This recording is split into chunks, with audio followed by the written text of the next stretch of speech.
বন্ধুরা, স্বয়ং দেবাদিদেব মহাদেব নীলষষ্ঠীর পূজার দিন এই কাজগুলি করতে নিষেধ করেছে। তাই নিজের সংসার যদি শেষ করতে না চান, তাহলে কোনো পরিস্থিতিতেই নীলষষ্ঠীর পূজার দিন ভুল করেও খাবেন না এই কয়েকটি খাবার। আর যদি আপনারা ভুল করেও এই খাবারগুলি নীলষষ্ঠীর পূজার দিন খেয়ে থাকেন, তাহলে আপনাদের জীবনে নেমে আসবে চরম ভয়ঙ্কর দুর্ভাগ্য এবং সেই সাথে অর্থ কষ্ট। হ্যাঁ বন্ধুরা, আপনারা একেবারে ঠিকই শুনেছেন।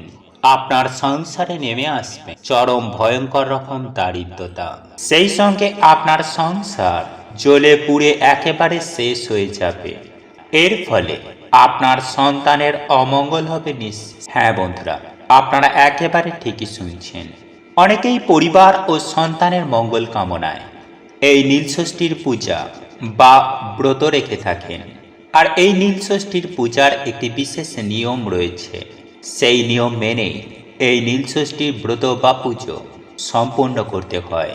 তাই বন্ধুরা, আজ এই ভিডিওটির মাধ্যমে আপনাদেরকে জানিয়ে দেব, পরিবার ও সন্তানের মঙ্গল কামনার উদ্দেশ্যে যদি আপনি এই ব্রত রাখতে চান, কিভাবে আপনি এই ব্রত রাখবেন এবং এই নীলষষ্ঠীর পূজার জন্য কোন কোন উপকরণগুলি অবশ্যই প্রয়োজন এবং কোন কোন কাজগুলি ভুলেও করবেন না, এই সমস্ত কিছুই এই ভিডিওটির মাধ্যমে আপনাদেরকে সুন্দরভাবে বুঝিয়ে বলার চেষ্টা করব। তাই এই প্রসঙ্গে বিস্তারিত জানার আগে আপনাদের বলে রাখি, আপনি যদি আমাদের এই চ্যানেলে নতুন হয়ে থাকেন, তাহলে চ্যানেলটি অবশ্যই সাবস্ক্রাইব করুন এবং পাশে থাকা নোটিফিকেশন বেল আইকনটি ক্লিক করুন। কারণ আমি বিভিন্ন প্রকার তন্ত্র মন্ত্র বশীকরণ, টোটকা, বাস্তু টিপস, জ্যোতিষশাস্ত্র, পুজো আরাধনা এবং ব্ল্যাক ম্যাজিক করা নিয়ে নিত্য নতুন ভিডিও আপলোড করে থাকি, যা প্রয়োগ করার মাধ্যমে আপনার জীবনে থাকা সকল প্রকার সমস্যার সমাধান হয়ে যাবে। চলুন এইবার মূল আলোচনায় প্রবেশ করা যাক। তবে মূল আলোচনায় প্রবেশ করার আগে আপনারা যদি দেবাদিদেব মহাদেবের আশীর্বাদ ও কৃপাদৃষ্টি লাভ করতে চান, তাহলে ওম নমঃ শিবায়, হর হর মহাদেব লিখে কমেন্ট অবশ্যই করবেন। বন্ধুরা, আমি সবার প্রথমেই আপনাদেরকে জানিয়ে রাখি যে এই নীলের পূজা আসলে ভগবান শিবের পূজা। কারণ আপনারা নিশ্চয়ই জানেন যে দেবাদিদেব মহাদেবের অপর নাম হল নীলকণ্ঠ। সমুদ্র মন্থনের সময় নীল রঙের তীব্র গরল পান করে তিনি নীলকণ্ঠ হয়েছিলেন। তাই নীলের পূজা আসলেই ভগবান শিবের পূজা। আর মা ষষ্ঠী হলেন মা দুর্গার অপর এক রূপ। তিনি সন্তান অধিষ্ঠাত্রী, একই সঙ্গে সন্তান ধাত্রী এবং রক্ষাকর্ত্রী দেবী। তাই নীল ষষ্ঠীর পূজা আসলেই ভগবান শিব ও মা দুর্গার পূজা। আর এই পূজা করা হয়ে থাকে মূলত পরিবারের কল্যাণের উদ্দেশ্যে এবং সন্তানের মঙ্গল কামনার উদ্দেশ্যে, সেই সঙ্গে নিঃসন্তান দম্পতির সন্তান কামনার উদ্দেশ্যে। বন্ধুরা, শাস্ত্রে উল্লেখ করা হয়েছে, যদি কোনো গৃহিণী এই পূজা নিষ্ঠা ভক্তি সহকারে করে থাকে, তাহলে যে উদ্দেশ্য নিয়ে তিনি পূজা করছেন তা সফল হবেই হবে।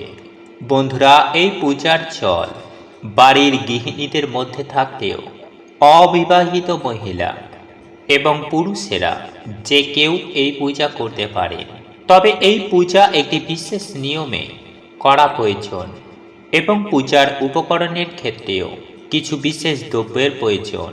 বন্ধুরা, মূলত চৈত্র সংক্রান্তির শেষ দিন চড়ক পূজার আগে এই নীলষষ্ঠীর পূজা করা হয়ে থাকে। তবে নীলষষ্ঠীর পূজার সব থেকে আদর্শ সময় হল সন্ধ্যার সময়। এইবার আসবো বন্ধুরা এই নীলষষ্ঠী ব্রত আপনারা কিভাবে পালন করবেন সেই প্রসঙ্গে। বন্ধুরা, নীলষষ্ঠীর ব্রত কথায় মা ষষ্ঠী নিজেই বলেছেন কিভাবে আপনি এই ব্রত পালন করবেন। বন্ধুরা, খুবই সহজ সরলভাবে আপনি এই ব্রত পালন করতে পারেন। আপনি শিব মন্দিরে গিয়েও এই ব্রত পালন করতে পারেন, আবার নিজের বাড়িতে বসেও আপনি এই নীলষষ্ঠী ব্রত পালন করতে পারেন। যারা এই নীলষষ্ঠী ব্রত রাখতে চাইছেন, তারা ব্রতের আগের দিন রাত্রেবেলায় অতি অবশ্যই নিরামিষ আহার গ্রহণ করবেন। হ্যাঁ বন্ধুরা, সমস্ত ব্রতের পূর্বে এই বিষয়টি করা প্রয়োজন। তাই ভুল করেও ব্রতের আগের দিন রাত্রেবেলা আমিষ খাবার খাবেন না এবং ব্রতের দিন সকাল সকাল ঘুম থেকে উঠতে হবে এবং সকাল সকালে স্নান পর্ব সেরে নেবেন। স্নান পর্ব সারার পর নীল ষষ্ঠীর পূজার জন্য প্রয়োজনীয় উপকরণ সংগ্রহ করে নেবেন। তবে একটি বিষয় সদা সর্বদাই মাথায় রাখবেন যে ভগবান শিব খুব অল্পতেই সন্তুষ্ট হন, তাই তার নাম আশুতোষ। তাই বাহ্যিক আড়ম্বর নয়, আপনার অন্তরের ভক্তি এবং আপনার নিষ্ঠাই কিন্তু সব থেকে বড় বিষয়। তাই যা আপনি ভগবান শিবকে অর্পণ করবেন তা নিষ্ঠা ও ভক্তি সহকারে অর্পণ করবেন। বন্ধুরা, নীল ষষ্ঠীর পূজায় যেসব উপকরণগুলি অতি অবশ্যই প্রয়োজন তা হলো ফুল, ফল এবং বেলপাতা। ফুলের মধ্যে ভগবান শিবের পছন্দের একটি ফুলের মালা আপনি তাকে অর্পণ করতে পারেন, আর তা হল আকন্দ ফুল বা কলকে ফুল বা ধুতরা ফুল বা চাঁপা ফুল অথবা নীলকণ্ঠ। আর মা ষষ্ঠীর উদ্দেশ্যে পারলে একটি লাল ফুল সংগ্রহ করবেন। একই সঙ্গে সংগ্রহ করবেন 5 প্রকার ফল, যার মধ্যে বেল এবং বোঁটাযুক্ত কাঁচা আম থাকলে সব থেকে ভালো। আর এই সময়ে এই দুটি ফল আপনি খুব সহজেই পেয়ে যাবেন এবং তারই সঙ্গে আরও 3টি আপনার পছন্দের ফল নিবেদন করবেন এবং তারই সঙ্গে অবশ্যই যেটা প্রয়োজন আর তা হলো বেলপাতা, যা না হলে এই পূজা কখনোই সম্পূর্ণ হবে না। বন্ধুরা, এর সঙ্গে প্রয়োজন গঙ্গা জল, সামান্য কাঁচা দুধ, মধু, ডাবের জল এবং সামান্য ঘি, যা শিবলিঙ্গে অর্পণ করা হয়, এবং মা ষষ্ঠীর জন্য একটি সিঁদুরের পাতা এবং তারই সঙ্গে ধূপ, দীপ এবং আপনার সাধ্য ও সামর্থ্য অনুযায়ী নৈবেদ্য। বন্ধুরা, এই ব্রত যারা রাখতে চান তাদের কিন্তু সমগ্র দিনই উপবাস থাকতে হয়। বন্ধুরা, মা ষষ্ঠী নিজেই বলেছেন যে সমস্ত দিন উপোস করে সন্ধ্যার সময়ে নীলাবতীর পুজো করে নীলকণ্ঠ শিবের ঘরে বাতি জেলে দিয়ে মা ষষ্ঠীকে প্রণাম করে তবেই জল পান করবে। তাই আপনি যদি সমস্ত দিন উপোস থাকতে পারেন তাহলেই আপনি এই ব্রত পালন করুন। আর একান্তই যদি কোনো কারণে আপনি নির্জলা উপবাস না রাখতে পারেন তাহলে ভগবানের কাছে এর জন্য ক্ষমা চেয়ে আপনি ডাবের জল, দুধ বা ফল খেতে পারেন। বন্ধুরা, একটি বিষয় সদা সর্বদাই মাথায় রাখবেন যে সন্ধ্যার সময়ে কিন্তু আপনাকে পুজো প্রক্রিয়া সম্পূর্ণ করতে হবে। ওম নমঃ শিবায় এই মন্ত্র উচ্চারণের মাধ্যমে আপনি এক একটি দ্রব্য বাবার উদ্দেশ্যে অর্পণ করবেন। বন্ধুরা, দেবাদিদেব মহাদেবের উদ্দেশ্যে সমস্ত উপকরণ অর্পণ করার পর মা ষষ্ঠী বা মা দুর্গার উদ্দেশ্যে একটি লাল ফুল ও সিঁদুরের পাতা নিবেদন করবেন। বন্ধুরা, পূজা শেষ হয়ে যাবার পর ভগবানের উদ্দেশ্যে আপনি যে উদ্দেশ্য নিয়ে পূজা করেছেন তা প্রার্থনা করবেন এবং প্রার্থনার পর অবশ্যই চেষ্টা করবেন মহামৃত্যুঞ্জয় মন্ত্রটি 108 বার জপ করতে। জপ করতে যদি অসুবিধা হয় তাহলে আপনি শ্রবণও করতে পারেন, তবে 108 বার কিন্তু ওম নমঃ শিবায় এই মন্ত্রটি অবশ্যই উচ্চারণ করবেন। আর হ্যাঁ, যে বিষয়টি সব থেকে বেশি গুরুত্বপূর্ণ তা হল দেবাদিদেব মহাদেবের সামনে অতি অবশ্যই একটি গাওয়া ঘিয়ের প্রদীপ জ্বালিয়ে দেবেন।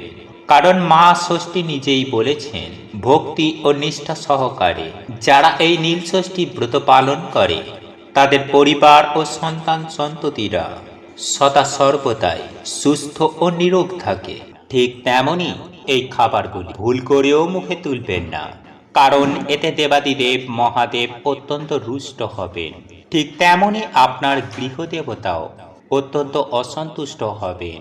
তার ফলে জীবনে নেমে আসবে চরম ভয়ঙ্কর দারিদ্রতা ও অর্থ সমস্যা।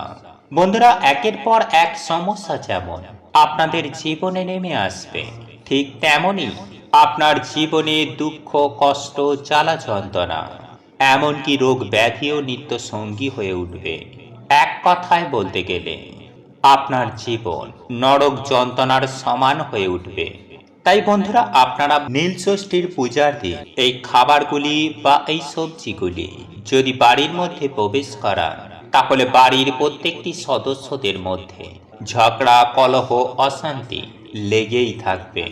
এক কথায় আপনার বাস্তু নষ্ট হয়ে যাবে এবং সেই সঙ্গে আপনার সংসারে অভাব লেগেই থাকবে। অন্ন, বস্ত্র, বাসস্থানের এবং অর্থের অভাব আপনার জীবনে নিত্য সঙ্গী হয়ে থাকবে। তাই সুপ্রিয় দর্শক বন্ধুরা, বাড়িতে শিবলিঙ্গ থাকুক বা না থাকুক, ভুল করেও এই জিনিসগুলি নীল ষষ্ঠীর পূজার দিন বাড়িতে আনবেনও না, খাবেনও না। 90% মানুষ এই একটি ভুলের জন্য দেবাদিদেব মহাদেবের কৃপা লাভ করতে পারে না। চলুন এইবার মূল আলোচনায় প্রবেশ করা যাক। তবে মূল আলোচনায় প্রবেশ করার আগে আপনারা যদি দেবাদিদেব মহাদেবের একনিষ্ঠ ভক্ত হয়ে থাকে, যদি আপনারা চান দেবাদিদেব মহাদেবের আশীর্বাদের হাত আপনার পরিবারের মাথার ওপরে থাকুক, তাহলে ওম নমঃ শিবায়, হর হর মহাদেব লিখে কমেন্ট অবশ্যই করবেন।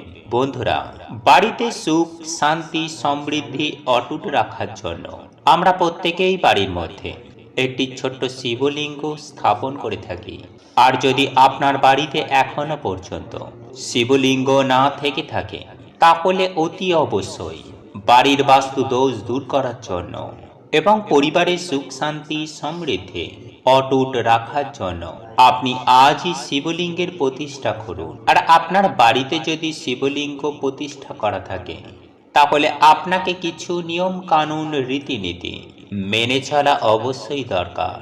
এর ফলে আপনার জীবনে সুখ, শান্তি, সমৃদ্ধি ক্রমশ উত্তরোত্তর বৃদ্ধি পাবে এবং সাথে থাকবে স্বয়ং দেবাদিদেব মহাদেবের অশেষ কৃপাদৃষ্টি।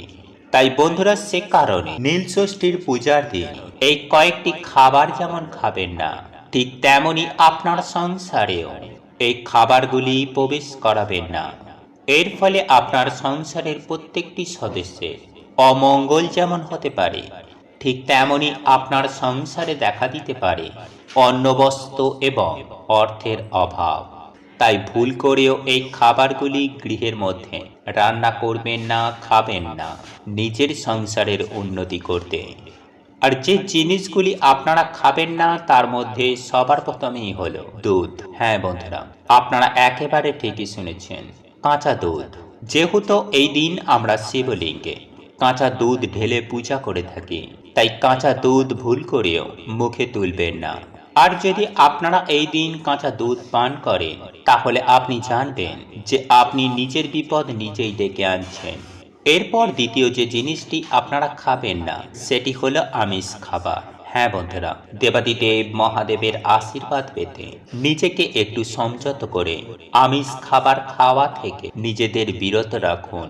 যদি আপনারা এমনটি করতে পারেন, তাহলে আপনার সকল মনস্কামনা সুনিশ্চিতভাবে পূরণ হয়ে যাবে। এরপর তৃতীয়ত যে খাবারটির কথা বলবো, তা হলো কোনো লাল রঙের খাবার এই নীল ষষ্ঠীর পূজার দিন আপনারা খাবেন না, যেমন মসুর ডাল, লাল লঙ্কা, লাল শাক ইত্যাদি। কারণ শাস্ত্রে এমনটাই উল্লেখ করা আছে যে লাল রঙের কোনো খাবার এই দিন না খাওয়াই উচিত। কারণ দেবাদিদেব মহাদেবের অপছন্দের তালিকায় রয়েছে এই জিনিসগুলি। তাই এই ধরনের জিনিসগুলি আপনারা ভুল করেও বাড়িতে যেমন আনবেন না, ঠিক তেমনি আপনারা খাবেন না। এছাড়াও যে জিনিসগুলি আপনারা খাওয়া থেকে নিজেদেরকে এড়িয়ে চলবেন, তার মধ্যে অন্যতম হলো যে কোনো প্রকার শাকসবজি এবং বেগুন। হ্যাঁ বন্ধুরা, এগুলি যতটা সম্ভব ততটা কম খাবেন, ততটাই আপনার মঙ্গল। তাই নীল ষষ্ঠীর পূজার দিন সকালবেলা ঘুম থেকে উঠেই স্নান করে দেবাদিদেব মহাদেবের পুজো আরাধনা করবেন এবং স্নান করার পর বিশেষ একটি মন্ত্র জপ করবেন। যে মন্ত্র সম্পর্কে একটি স্বতন্ত্র ভিডিও ইতিমধ্যে আমাদের এই চ্যানেলে আপলোড করা হয়েছে, যা আপনাদের প্রয়োজন বোধ হলে আপনারা দেখে নিতে পারেন। যাই হোক বন্ধুরা, আপনারা এই দিন আপনাদের সামর্থ্য মতো নৈবেদ্য নিবেদন করে আপনি যদি দেবাদিদেব মহাদেবের পুজো আরাধনা করতে পারেন, তাহলে আপনি স্বয়ং দেবাদিদেব মহাদেবের কৃপা ধন্য লাভ করবেন। বন্ধুরা, আমরা আপনারা প্রত্যেকেই জানি যে দেবাদিদেব মহাদেব খুব অল্পতেই সন্তুষ্ট। তাই আপনারা যদি এই সমস্ত কাজগুলি না করতে পারেন, তাহলে অন্তত পক্ষে একটি ত্রিপত্রযুক্ত বেলপাতা এবং সামান্য একটুখানি গঙ্গা জল শিবলিঙ্গে অতি অবশ্যই নিবেদন করুন।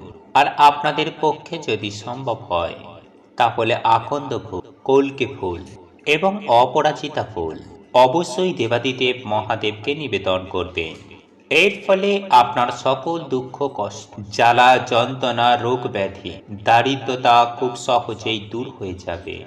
এবং তার পূজা করার সময় যে মন্ত্রটি পাঠ করবেন সেটি হল ওম নমঃ শিবায়। এই মন্ত্রটি অন্ততপক্ষে 3 বার জপ করবেন। বন্ধুরা, এই মন্ত্রটি আপনি যেমন প্রতিদিন সকালে পাঠ করতে পারেন, ঠিক তেমনি প্রত্যেকটা দিন সন্ধ্যাবেলায় সন্ধ্যা আরতি দেবার সময়ে আপনারা এই মন্ত্রটিও পাঠ করতে পারেন। বন্ধুরা, এইভাবে আপনারা যদি প্রত্যেকটা দিন দেবাদিদেব মহাদেবের এই মন্ত্র জপ করতে পারেন, তাহলে আপনার জীবনে সুখ, শান্তি, সমৃদ্ধি, ঐশ্বর্যে ভরপুর হয়ে উঠবে। যাই হোক বন্ধুরা, নীলষষ্ঠীর পূজার দিন আপনারা যদি এই কয়েকটি বিষয় মেনে চলতে পারেন, তাহলে দেবাদিদেব মহাদেবের আশীর্বাদ পাওয়া থেকে আপনাকে কেউ আটকাতে পারবে না। সেই সঙ্গে এই দেবাদিদেব মহাদেবের পাশাপাশি আপনার গৃহদেবতাও সন্তুষ্ট হবেন যদি নীলষষ্ঠীর পূজার দিন এই খাবারগুলি বাড়ির মধ্যে প্রবেশ না করান। এর ফলে আপনার জীবনে কোনো আর্থিক কষ্ট থাকবে না। ঠিক তেমনই দেবাদিদেব মহাদেবের কৃপায় আপনার জীবনে এতটাই আয় উন্নতি হবে যে আপনাকে আর কখনোই পেছন ফিরে তাকাতে হবে না। এক কথায় বলা যেতে পারে আপনার সৌভাগ্যের দরজা খুলে যাবে।